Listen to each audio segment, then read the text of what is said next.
Welcome to Fragmented, a software developer podcast where we talk about building good software and becoming better developers. My name's Donn Felker. And I'm Kaushik Gopal. Welcome to the show. Before we get going here, I wanted to share with you something that you might find very useful and helpful. Very recently, I wrote an ebook on how to make sure that you're billing at a high enough rate if you're a freelancer or consultant. So if you do any type of freelancing or consulting, then please pay attention. Very often when folks start consulting or freelancing, they set their rates too low, mainly because they don't know what the rate should be, or they just feel like that's the best way to get clients. And in fact, you will get clients. However, unfortunately, over a period of time, you'll find out that you just cannot sustain at that low consulting or freelancing rate. So I've written a book, a small ebook that you can download for free that will show you the very bare minimum amount that you need to be charging as a freelancer or consultant so that you can make the right amount of money. So if you decide to go full-time in consulting or full-time in freelancing, or just continue to do it when you have time, this will ensure that you're charging the right amount. And you can get that ebook at donnfelker.com/ebook. Just plug in your email. I'll send you the PDF right to you. It's free of charge, so nothing on my end. Just plug in your email. And again, that's at donnfelker.com/ebook. Everybody, welcome back to the show. Really glad to have you listening here to the podcast again. Unfortunately, Kaushik's not with us again this week, but I do have a special guest that I'm really excited to talk to regarding a topic that I've never discussed before and never really dove into. So hopefully you learn as much as I do here on today's podcast. On today's podcast, we have a special guest. His name is Glenn Leifheit, and Glenn works at Microsoft. Glenn, welcome to the show. Thanks for having me, Don. It's great to be here. Yeah, definitely.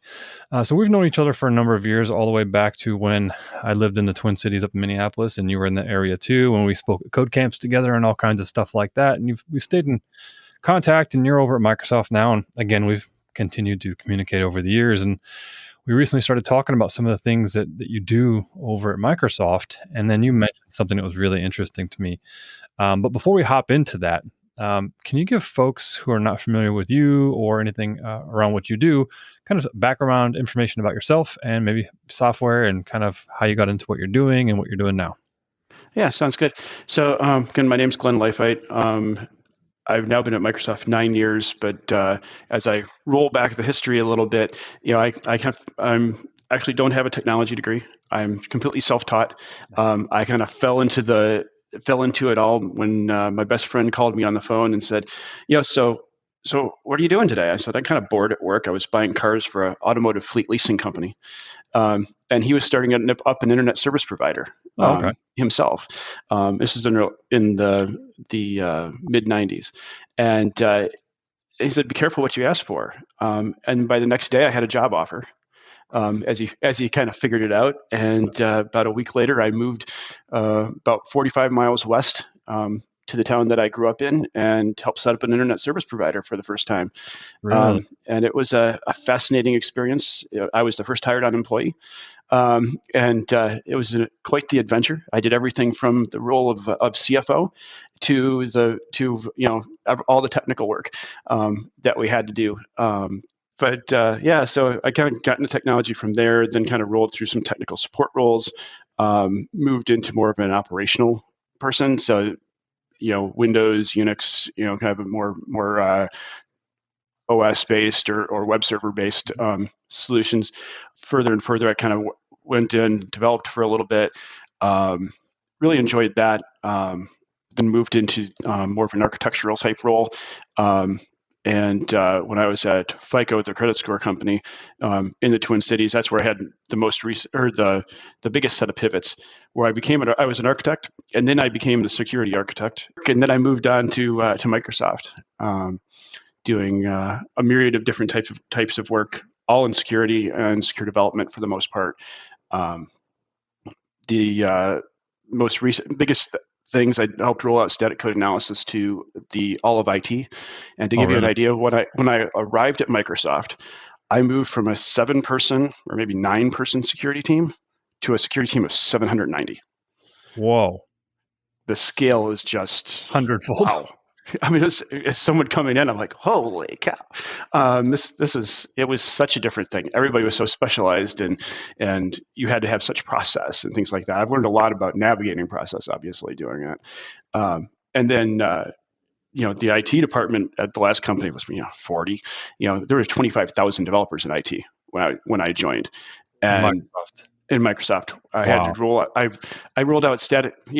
To a small company, I'm like, yeah, I rolled out static code analysis to the IT group. I rolled it out to 3,500 different teams as we rolled through it. Pushed beyond all the scaling limits, all sorts of interesting things as part of it. And Wow. did that for a while, and then also did a kind of a mini CISO role, working What is that with. CISO? What does that mean? So I was assigned to one of the businesses. So when you look at a business in Microsoft, they're large. They've got each one's roughly the size. What I usually say a very small Fortune 500 company. They've Okay. got the budget. They've got that many people. They've got all that. And so what they needed was people to help their leadership understand security. Okay. And so we would play that role of enabling their teams to make smart decisions from a security perspective. Some of the fun parts of that was I actually sat in the monthly meetings that they had for all the approvals and everything else. So sat with the executive leadership as they went through those things, and then as there were development teams that needed help from that perspective, like, oh, we're not going to approve that. We need to do that. I would dive deeper in with the development teams as well, and do some training, help them understand where the issues were, and how they could do better secure design So as is it well. CSO? Is that what you said? CISO? CSO is it Chief Uh, Security Officer? kind of chief information security officer Okay. is that most of the time, in a company like our size, we're not. We call it a mini role because the I reality mean, is we're not the real thing yeah. by any stretch. We don't have the executive power by any means, but what we do have is we kind of lead them from a security Okay. process across all of those things. And all the other needs that they may have as a business. Every business is very different, obviously, and so they have different risks that we take on. Then I moved over to my current team, which is customer security and trust, over at Microsoft. We do a lot of fascinating work. We actually exist in the legal organization at Microsoft, which is an interesting place for an engineering team, Okay. but it's actually a great place because we're centralized and we don't have any of the push and shove when it comes to timelines for a product. So we can concentrate on security and security only, looking at what needs to be done, how do we make it for the next generation, and then we work with each of the product groups to make it available for them. Because the thought process behind like Xbox is going to be different than the thought process behind Azure, or different than the educational team. For example, we've got the educational team, and we do software that is used by kindergartners. You start thinking about passwords and the thought process of passwords for an adult and the process of passwords for a kindergartner are a very different thought. Yeah. From that perspective, and identity is a very different thought process, and in the education market than in other markets as well. So I think it's one of those things that it's a fun little thing that we get to do is be across Microsoft, so we get to see all the different types of things. Get to take care of security behind early stage acquisition work.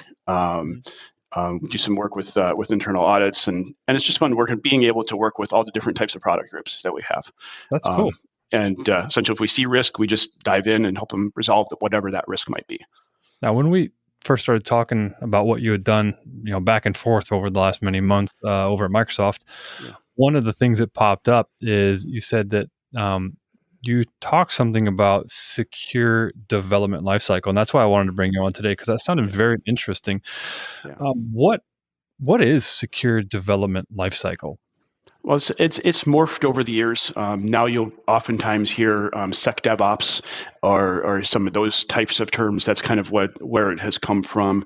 Mm-hmm. The SDL, a lot of the SDL came actually out of Microsoft back in the earlier days when Bill Gates actually shut down all the development and said you're only working on security issues and only those. And then we actually at Microsoft spun up a team, which is kind of an ancestor team to the team I'm currently on, that really helped build what became kind of what more of an industry standard secure development lifecycle. So the idea basically is for a secure development lifecycle is really just enabling security steps within the development process to enable secure code. Okay. In the grand scheme of things, one of the issues from a security slash development relationship perspective, it always has been, you've got the business context and all the business requirements that there's never a shortage of, to say the least. And then there's also and those users care about quality, they care about speed. Yeah. So all of those types of things tend to get baked into requirements, but security hasn't always been in that forefront. And so that's kind of where the role that we played is helping enable them. And the other part is a lot of the security things are kind of hidden in terms of what's there. So you need to make sure that you're doing the right thing. So it's not really a direct business person's role to be able to say, hey, I know you need A, B, C, and D, because they don't understand the risks that are technical risks that are underpinning. They're an expert on the business. Yeah. So they'll help you with business logic flaws, but they won't necessarily help you with security flaws. And that's essentially what this is to help enable putting things in place to catch things that you're going to do. Sometimes, for great examples are, that we often still run into these days is, just people doing patterns that that don't have, for example, input validation in place, and things like that. It's still pretty prevalent across the industry. It's better and better because frameworks now have it built in more now than in previous years, and continues to get better. But still doing it in a strict enough way, because you still get significant numbers of things. There's still, if one of the things that we're dealing with is the fact that the same vulnerabilities that we saw 10 years ago really are still they're slightly different, but they're not really the top 10 are really pretty much the same. There's a couple of new added ones because of mobile and frameworks that have gone out, and the lack of Shockwave and some of those other frameworks that have disappeared.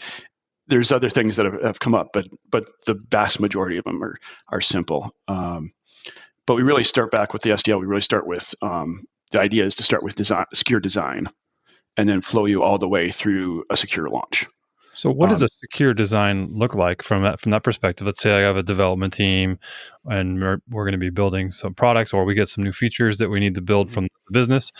What does that look like from the design perspective in a security sense? Yeah, so there's two things to start with. The first thing I'll caveat is there's a lot of things you can do, but you have to select the right things for you as an organization to do. Okay. Because if you're a team of 2, you can do so much. If you're a team of 20,000, you can add more resources and do different things from that perspective. I tend to speak more right now from the volume perspective of quantity of employees and bandwidth, but we still have the same push and shove of, business features are there and so forth. We probably have more security knowledge in-house, but from a bandwidth perspective, it's harder. As I look at what does secure design look like? Really, it starts with essentially the way you guys do. As a development team, you might do data flow and work through that. Really, what we do is what's called a threat model. It's really based off of your data flow and your applications. It's more in depth than necessarily than that, but you have to start somewhere. Mm-hmm. And so, where I usually recommend teams is baby steps approach, because if I tell you, hey, by the way, let's go ahead and threat model your entire application, and it's been around for 5 years. Well, there's some laundry there to get through to be able to get that done. So really, what we do is let's start with fresh, with something clean. So you start with the basics. Okay, what information does this application have in it? Mm-hmm. What type of data do we have? Who would be interested in that? Help us understand what that footprint looks like. The other piece would be that so. Really, the first threat models I see actually start in Excel, and it's just lists of information, which is where to start with. Because then what you need to be able to do is start understanding where the risk is, as so forth. And then when we look broader at what a real threat model looks like, or a larger scale threat model, it's really a data flow diagram with special coding on it that'll tell me, okay, I'm using this. This is, this line is encrypted coming from here to here, and so we're using HTTPS, and this is how we're authenticating. And we know that we have authentication in this place, and it's done with certificates, or it's done with whatever, and then we can identify what that is, and it really is kind of managing of that application flow and that data, to ensure that you understand what's trusted in your application, what's not trusted. Okay. And I think that's one of the key interesting points that we always run into, is that as we look at things that are the information that you want to look at, it's what do you trust? The question is, because there's many pieces to that puzzle. Do you trust that open source software? A good question.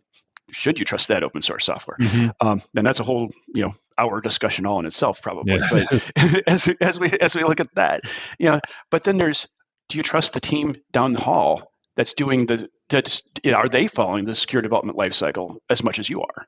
Where do you draw that line as an organization to do that? If you're a small company, it's a lot easier to draw that trust diagram because you know more about what's in it. Mm-hmm. When you're, a good identification of, something at Microsoft, we may have core components that are built that are, completely 2 or 3 organizations away. You don't even know the people involved in it necessarily. You just know you consume the service of it. So you have to make this. Yeah, it's a black box to use. So you really have to make those assumptions, and a lot of companies are that way. So you really have to understand: can you make assumptions? Do I trust what they're doing is secure, so that I can carry it forward? Mm-hmm. In the grand plan, in an ideal world, you'd be all having those security discussions already. Mm-hmm. Between the teams, and then that's much less of an issue. But if you're just getting started, then you have to start with what you trust, and then you can kind of move out from that thing as you do it. Let's say that you were coming into, let's say I had a company, right? And I hired you, and we are building the next generation best note-taking app that ever happened in the world. Mm-hmm. And it's got a mobile app and it's got an API. What would you come in and look at and say, all right, here's what, talking to me or my team, what would you kind of talk to us about to make sure that we had our bases covered from the initial outset of before we started writing code or getting too deep down the feature set? Right. I think that, as we look at it, I think there's a set of expectations that you need to set for yourself as an organization, especially if you're developing something new.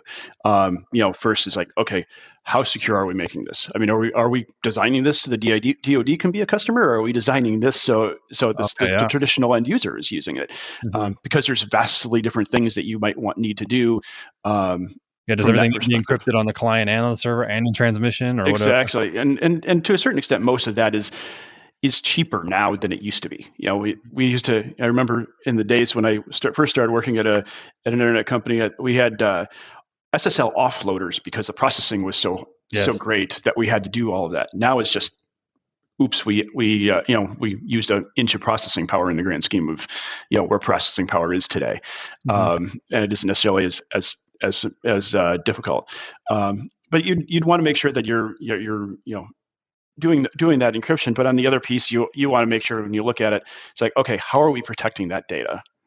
And what would be the ramifications if this got out? If it's traditional note-taking app, the first brush is, nobody's really going to care much about that data. But the question is, okay, now who starts using it? Yeah. And so forth. So now a CEO starts using it because you want CEOs to use it because it might catch on, and then the rest of the company might want to use it, and then that's a huge licensing win, from that perspective. So if that's the case, then you really need to think about it from who's your most secure user that would want to use it, and start thinking about it from that perspective. It's really easy for a small company or the beginnings to kind of take security shortcuts. Mm-hmm. But in the end, the number of times I've seen people have to throw away code or really start over again, or worse, think they're up for an acquisition, and then the acquisition goes away because your code is just not secure enough, and it's cheaper to rebuild it than it is to fix it. And that's not uncommon. I Really? can't really say more than that, but it Okay. is definitely not uncommon. Fair enough. And I'll just say I just recently ran into something and I was like, wow, okay, from a security perspective, and I think a lot of it comes just from not knowing. Okay. Most of this isn't about oh, you just made bad choices. Most of this comes in trends. Most of this is just not knowing. So it's and as part of that, it's like, okay, making sure you have your secure coding practices in place. And I can share links, but there's what's called Yeah. the OWASP Top 10, which is the Open Web Application Security Project, which is a nonprofit organization. Actually puts together has a list of the top 10 vulnerabilities, and if you can take care of those, you've taken care of a lot Right. of things from What are that some of those? perspective. Do Because you remember? what was that? What are some of those? Do you remember off the top of your head? Some of them will be the SQL injection is still high on the list. Really? That's still high, Yeah. even with all the Oh, parameterized things? it's incredible. Hard coded credentials are Oh, yeah, say that more. everywhere. No, I'm not looking at anyone or anything out don't look at anywhere, me. but Why are you looking at me? No, I'm just kidding. no, just it happens. We'll just say that. It's default configurations. Mhm. It's some of the core basics that you think about. I used to be the person on the development team or on the operations team where the developers would say, "It works on my box, but I can't get it to work in production. Go Yeah. fix it." Oh, yeah.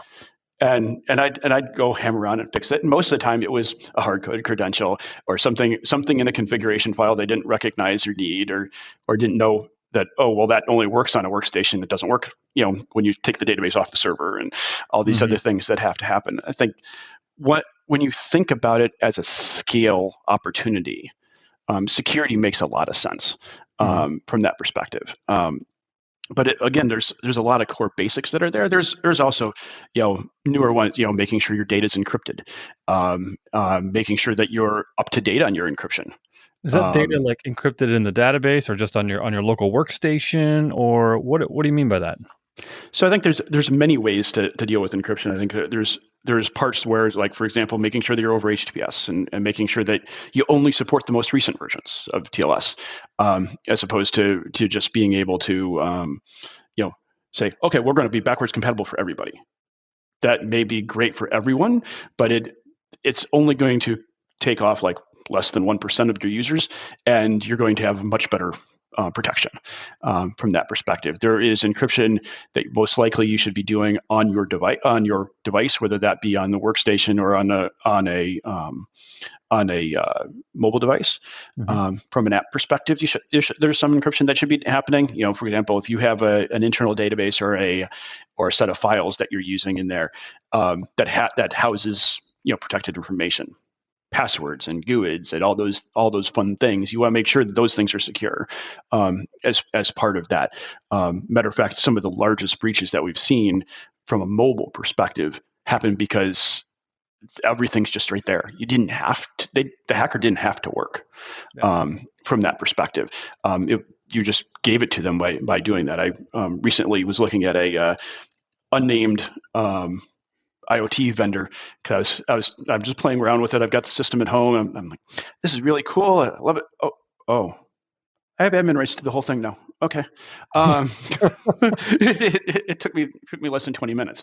I think it's something that a lot of industries are still catching up on from that perspective, and so forth. So those are some of the things. But I think as you go through and look at secure design, when you go through and look at some of these things, you need to really try to understand what the risk is. One of the things I actually do when I teach threat modeling, as one of the classes that I teach at Microsoft, is pull back because everybody's really close to their application and Okay. they really protect it. And we're not doing anything.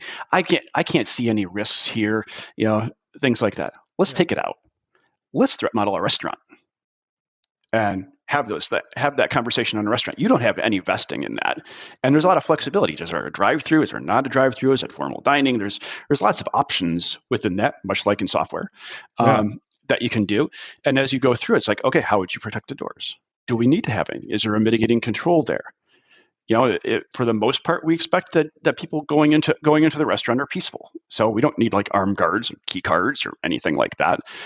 Depending upon where you're at, you may need those for the bathroom though, depending upon what's happening and in your individual area. In Seattle with some of the homeless issues, that's it's not uncommon to see doors locked in restrooms. You go to you go to the cashier. Okay, well, where are your threats there?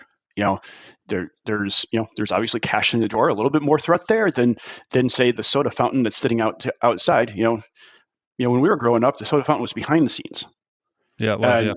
And so forth. And what they realized was that the cost of doing it was far worse and far heavier of refilling everybody's soda than it was to just give them free refills out front and just let them have at it. And they trusted the fact that nobody's going to barely make a disaster out of the thing. It's not going to break the machine.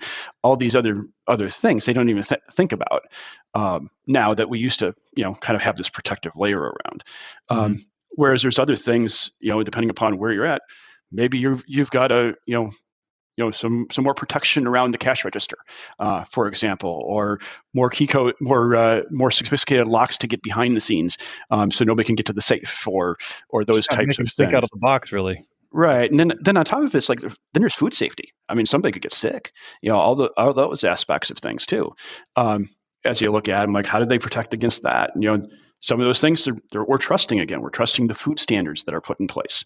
We're trusting black box almost. Right. You've got this black box that we can trust. Okay, as a software developer, again, you've got these things. Where do you trust? Where are those boundaries that you've put in place, that the business has put in place?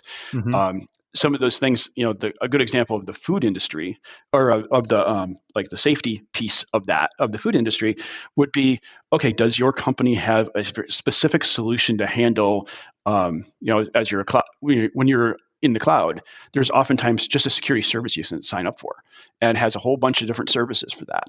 Yeah.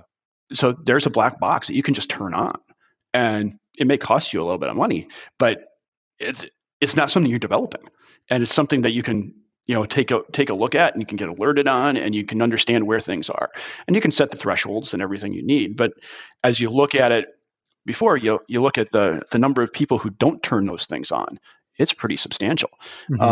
And in the end, those are the things that are going to start preventing you from having problems with hackers or malicious folks as part of it. So let's take another scenario here. If I have I'm listening to this, most likely there's a bunch, mainly developers that listen to this show, and folks that are listening, they have applications probably already. Where can they, I guess, what are some of the top tips that you can give people to look at their existing infrastructure or existing application and say, all right, how can I check to make sure that we're following some type of good security practice, even if they're not sure of what the risk that the company should have is, or what would you recommend someone in that scenario do? There's a couple of things that I do recommend. I think to start with, freshen up your knowledge. I think if you use Pluralsight or many of the educational platforms out there, many of them have secure coding practices classes and so forth. Take them. Even if they aren't the greatest presenter, it is knowledge that's well worth the time and the effort. If you go to OWASP, I think they've got a whole bunch of projects out there. It's all open source. They're basically a nonprofit that's really all about sharing information and so forth. And they've got a lot of resources from that perspective.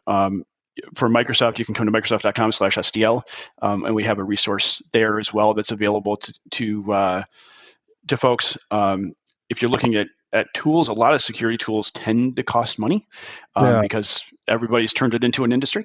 The good and the bad of it is there are some open source tools as well that are part of that. There's some that we have developed. There's a tool called DevSkim that we use that really it's essentially it integrates with many of the development IDEs are out there to basically look and say, oh, you're doing something insecure, and it will point it out to you as you're typing it. Okay. And that'll certainly speed some things along as part of it. Other things such as we actually also released a tool now called I believe externally it's called Code Inspector. Internally, I think it's Apps Inspector. There's some weird marketing naming thing going on there, but I'll share the link to it. But the beauty of that tool is different. Is it actually goes through and tells you what you have, but it doesn't inform you, hey, go fix this, go fix that. But one of the things that we learned as we go through the SDL and we look at making sure everybody takes care of their tasks, which is a whole another piece of the SDL. As we look at it, we want to make sure that everybody's, they do their threat model, but they also have gotten their code checked in, and they know that they're using the right type of encryption, and they know that they're using those things. This tool actually goes through and scans and tells you what you have. Okay. Because one of the things that we find very interesting is that if we actually did a Q&A with the team, and compared it, you'd be off by about 30%. Because as a mind, you fall into, that's future functionality, and we're going to do that. And sometimes you'll answer the questions on that behalf, or you don't realize that it's already in production, and you're actually behind the game, depending upon how big your team is. And then sometimes it's the opposite side of it, where it's like, that's been deprecated, and that was deprecated a couple of years ago, but I just forgot that it was deprecated. From that perspective as well. And so you really don't really get a very good picture of what that is. And time again, as we'd run this against scans, or run this against the Q&A that we do with a team, constantly it would be roughly that 30%. And some are off different ways depending upon where they're at. Has the team been around for a long time, and most of the people have been around for a long time?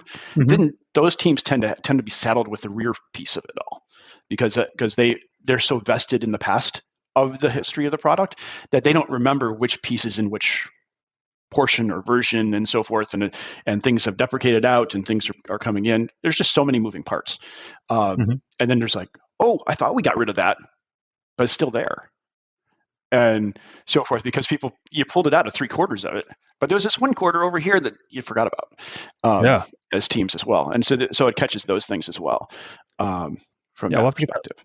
We'll have to get that link. Is there any open source tools that you know of? I know you work for Microsoft, so a lot of your stuff's going to be tailored towards Microsoft products, but do you know of any open source tools that are out there that maybe can help other developers that maybe work on other platforms that maybe aren't Microsoft centric? And if you don't, that's all right. Yeah, and a lot of the things that we're starting to do are multi-platform as well, because we're growing, in many ways. And let's face it, when you go for an acquisition, you don't, most companies aren't like, well, I want to be bought by Microsoft, so I'll just adopt the Microsoft stack.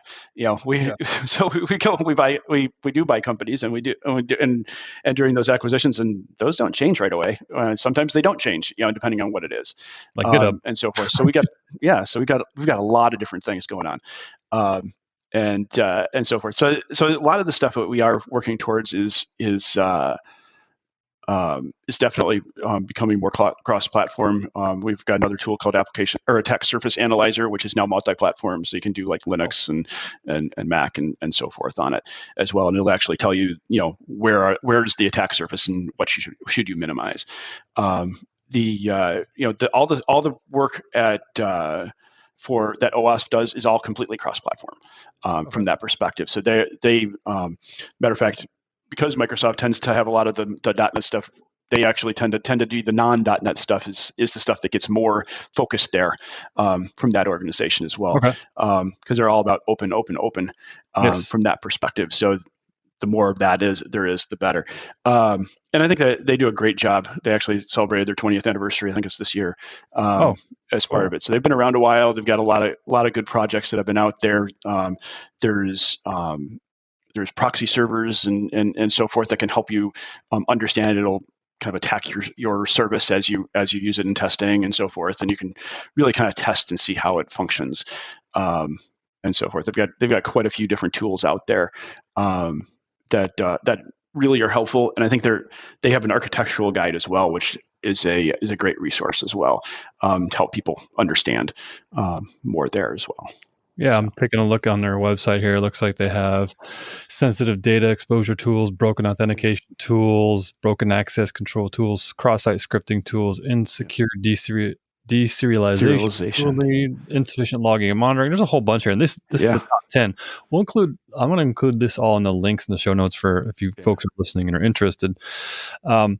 One question here, before we kind of wrap this up, is that you mentioned earlier something about acquisitions, and it's something that a lot of the listeners are going to go through at some point in their career, working in a lot of startups. If there's a company that's in a startup phase and they know they're going to be going through an acquisition or attempting to do hopefully going to get acquired, whatever, they're going to go down that Yeah. path. Yeah. What would you advise them to take a look at? Like, hey, here, make sure you got these 3 or 4 bases covered. That's going to kind of put your best foot forward so that they don't run into the situation of like, oh, we're not going to be able to get acquired because of X. Yeah. Yeah. I think there's a couple of things. As we talked about earlier, plain text credentials, just get it under control.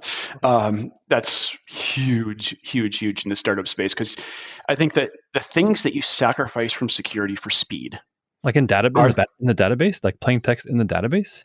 It's usually actually in your code, so it'll be hard coded. So it'll be encrypted, and then the person leaves, and there's stuff that's tied to users. There's all sorts of weirdness that tends to happen there, and everybody's different in terms of what it is. But just making sure that even from the database, all credentials should be encrypted. Preferably, if you're in a cloud service, put it in a vault. Azure's Key Vault. It's worth the expense. It's worth the time to do that, and do that securely.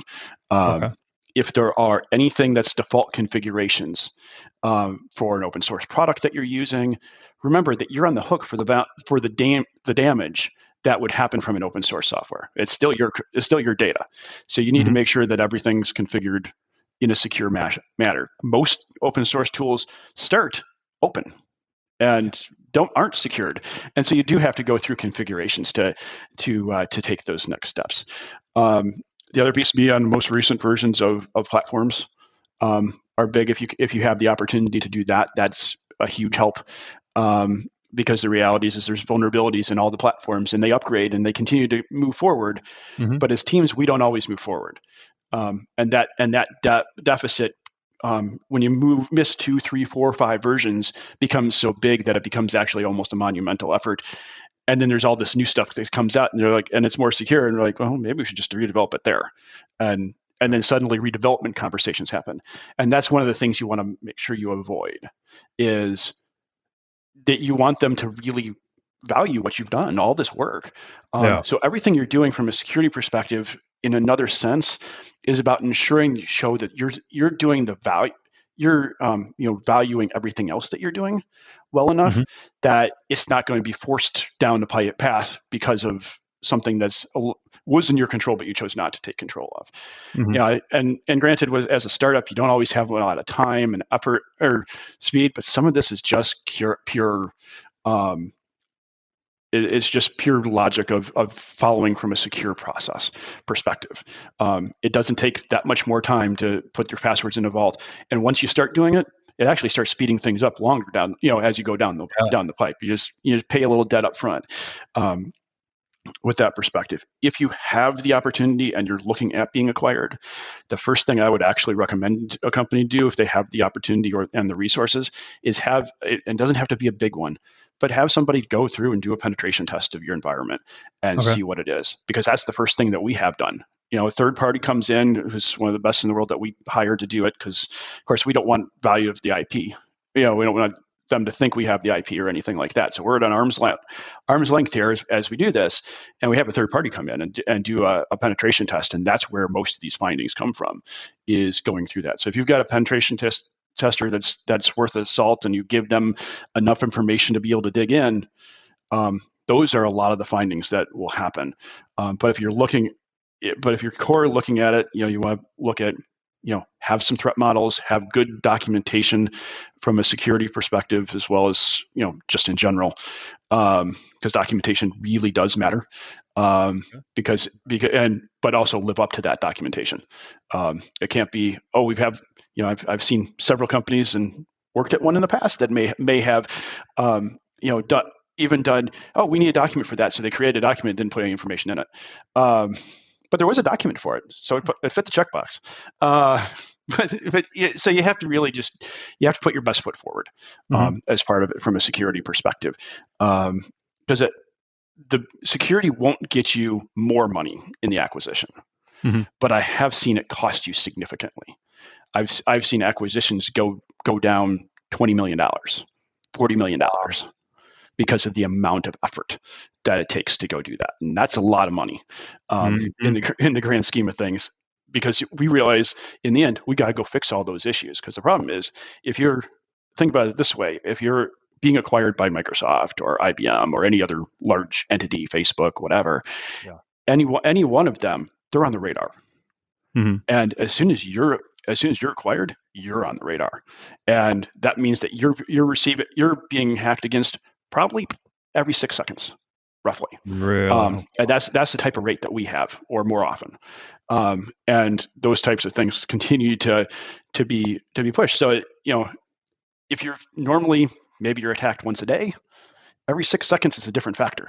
And it's not just somebody who's curious now. It's somebody who's specifically, we have foreign actors who come after our code, and so forth. And we'll just say, I'm not going to necessarily point where everybody's coming from, but many malicious people from all around the world that you hear about Yeah.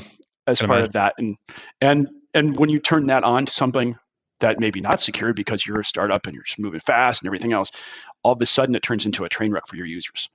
Um, and so in the end, you've got to protect those users, because those users are your customer base, and they're the ones even in an acquisition, if you cost though, if there's a belief that you'll cost those customers, now that your value as a company has gone down again, Yeah. because that's part of the reason, maybe buying you for IP or for the the service that you can conduct and add, but we also expect people to be using that service, Yeah. to be helping us get to the next generation and help it mature into the next generation of things, and so forth. So that's a huge piece of that puzzle, as well.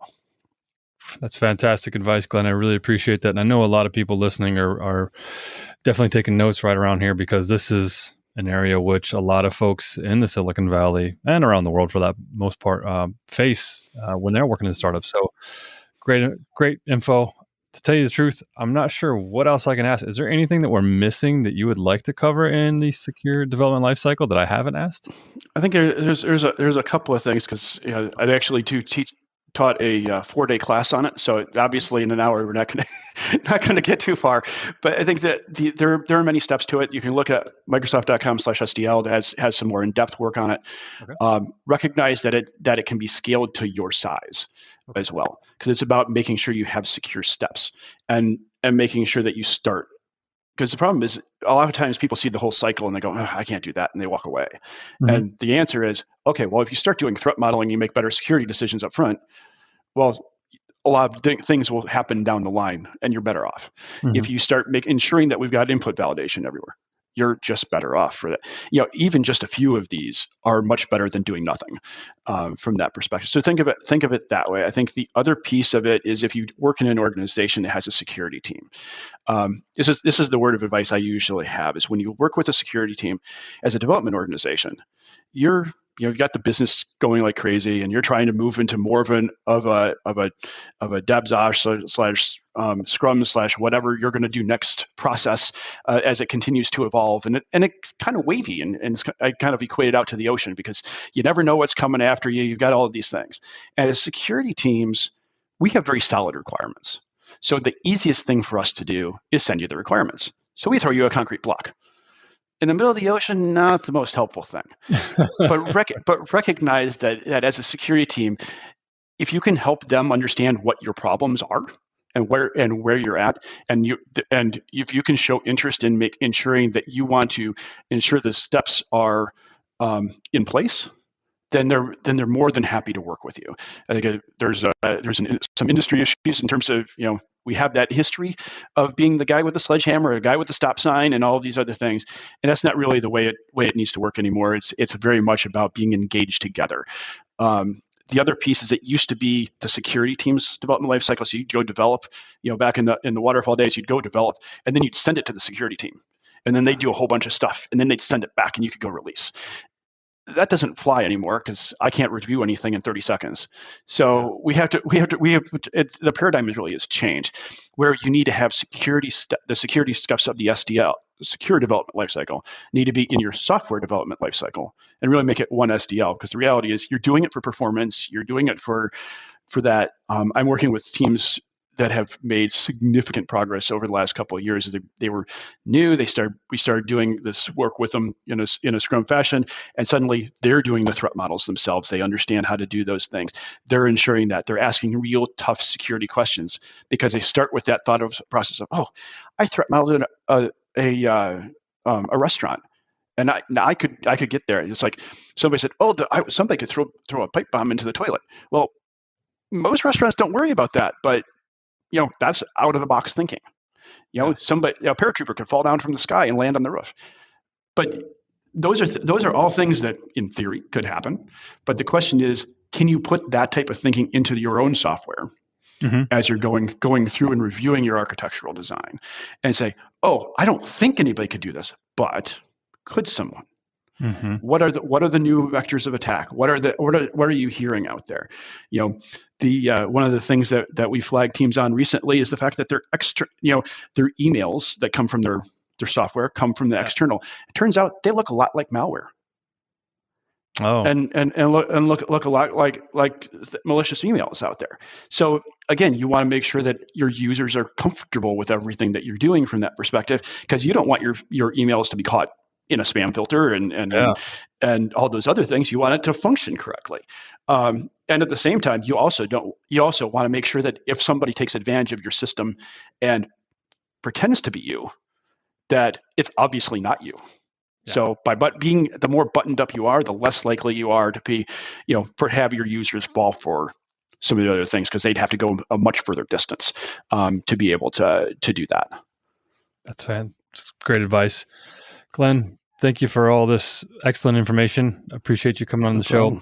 If folks want to reach out to you or get a hold of you, what's the best way for them to get a hold of you or find you online? For the most part, they can find me on LinkedIn, mostly, Glenn Leifheit, and then that's the most frequent place. I'm also on Twitter periodically at GLEIFHE,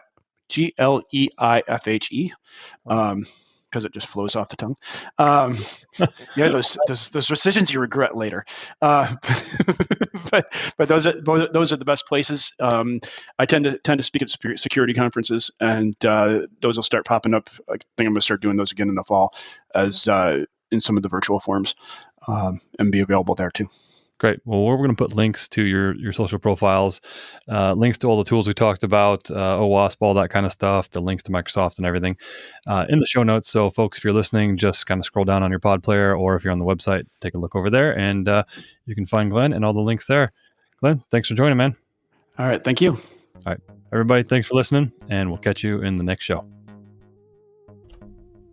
Hey folks, before you get going, don't forget you can download the free ebook that'll show you how and why you need to charge at a high enough rate. That's going to be at donnfelker.com/ebook. Just go there, plug in your email. I'll give you the PDF for free, and it'll show you everything you need to know on how to charge the proper bare minimum rate, and also what I recommend. See you over there.